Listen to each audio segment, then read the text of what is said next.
कुरुक्षेत्र की पवित्र भूमि पर एक महान युद्ध होने वाला था। यह युद्ध था पांडवों और कौरवों के बीच। दोनों ही सेनाएं विशाल थीं और दोनों ही जीतने के लिए तैयार खड़ी थीं। अंधे राजा धृतराष्ट्र अपने महल में बैठे थे। वह युद्ध भूमि नहीं देख सकते थे, इसलिए उन्होंने अपने मंत्री संजय से पूछा, हे संजय, धर्मभूमि कुरुक्षेत्र में युद्ध के लिए एकत्र हुए मेरे और पांडु के पुत्र क्या कर रहे हैं? संजय ने युद्ध भूमि का दृश्य बताना शुरू किया। दुर्योधन की चिंता। कौरवों के राजा दुर्योधन ने पांडवों की सेना को देखा। वह थोड़े चिंतित हो गए। वह अपने गुरु द्रोणा के पास गए और बोले, गुरुदेव, देखिए पांडवों की सेना कितनी विशाल और शक्तिशाली है। इसमें भीम और अर्जुन जैसे महान योद्धा हैं। उन्होंने कई वीरों के नाम गिनाए, युयुधान, विराट, द्रुपद, धृष्टकेतु, काशीराज और अनेक शक्तिशाली योद्धा। फिर उन्होंने अपनी सेना के महान योद्धाओं का भी उल्लेख किया, भीष्म, कर्ण, कृपाचार्य, अश्वत्थामा और कई अन्य। भीष्म का शंखनाद। कौरव सेना के सबसे महान योद्धा भीष्म ने दुर्योधन का उत्साह बढ़ाने के लिए जोर से अपना शंख बजाया। उसके बाद दोनों सेनाओं में शंख, नगाड़े और रणभेरी बजने लगे। पूरा आकाश उस ध्वनि से गूंज उठा। कृष्ण और अर्जुन का शंख। पांडवों की ओर से कृष्ण और अर्जुना एक दिव्य रथ पर खड़े थे।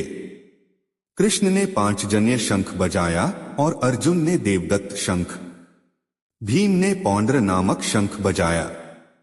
इसके बाद युधिष्ठिर, नकुल, सहदेव और अन्य योद्धाओं ने भी अपने शंख बजाए। उनकी आवाज से कौरव सेना के दिल कांप उठे। अर्जुन का अनुरोध। युद्ध शुरू होने ही वाला था।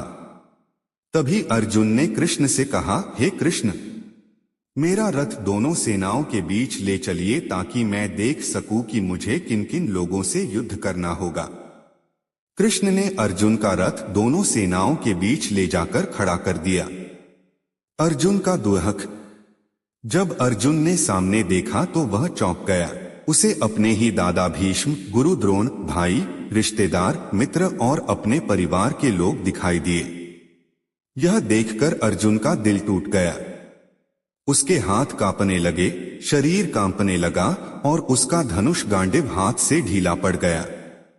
अर्जुन ने दुखी होकर कृष्ण से कहा, हे कृष्ण, मैं अपने ही लोगों को मारकर क्या करूंगा? मुझे न राज्य चाहिए, न सुख और न ही विजय। अर्जुन का तर्क। अर्जुन ने कहा, अपने गुरु और बड़ों को मारना पाप है। परिवार के नष्ट होने से धर्म भी नष्ट हो जाएगा। समाज में अधर्म फैल जाएगा। उन्होंने कहा, हे कृष्ण, यदि कौरव मुझे बिना हथियार के भी मार दें तो भी मैं उनसे युद्ध नहीं करना चाहता। अर्जुन का बैठ जाना। इतना कहकर अर्जुन दुख और भ्रम से भर गया। उसने अपना धनुष और बाण नीचे रख दिए और रथ में बैठ गया। वह युद्ध करने के लिए बिल्कुल तैयार नहीं था। यहीं पर पहला अध्याय समाप्त होता है और यहीं से दूसरे अध्याय में कृष्ण अर्जुन को जीवन का महान ज्ञान देना शुरू करते हैं। पहले अध्याय का मुख्य संदेश। मोह और भावनाएं इंसान को कमजोर बना सकती हैं। सबसे बड़ा योद्धा भी कभी भ्रम में पड़ सकता है। सही समय पर सही ज्ञान जीवन बदल सकता है।